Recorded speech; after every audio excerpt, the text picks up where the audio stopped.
Welcome to GRE Vocabulary Wednesday, and I am Chris with Magoosh. And today I've taken words from the article of the month. Now this is the second part, meaning the last Vocab Wednesday I did the same thing.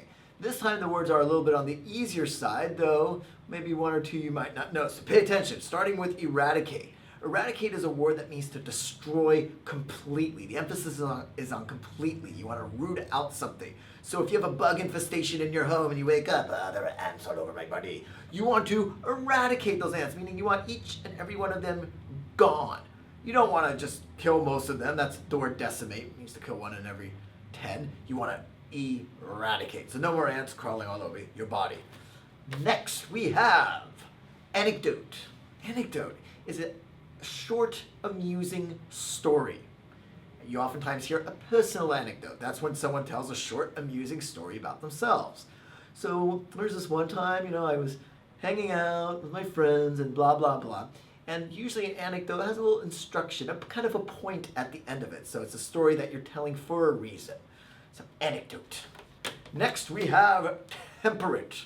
Now a lot of people look at this word and think, temper. You have a bad temper. You're temperate. Rah. It actually doesn't mean that at all. Now temper can also mean as a verb to soften or moderate. And this word takes that definition and kind of applies it to an interesting context. To not indulge or eat or drink too much is to be temperate.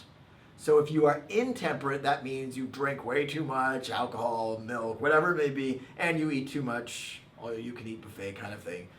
You're being intemperate. This again is the opposite. Finally, we have apportion. Apportion. I'll take a portion of this word and a portion of that word and put them together and I get a portion. In this case, apportion means to kind of to break out into different portions. You have a little bit of this, here's some steak for you, a little bit for you, don't be intemperate. That would be apportioning. But this is taken on an interesting definition, which is to ascribe or assign usually something negative. So for instance, apportion blame.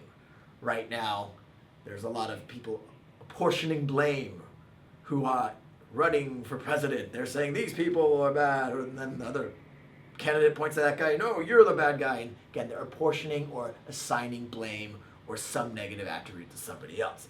But we're not going to apportion anything negative. This is all positive. So I will see you next week.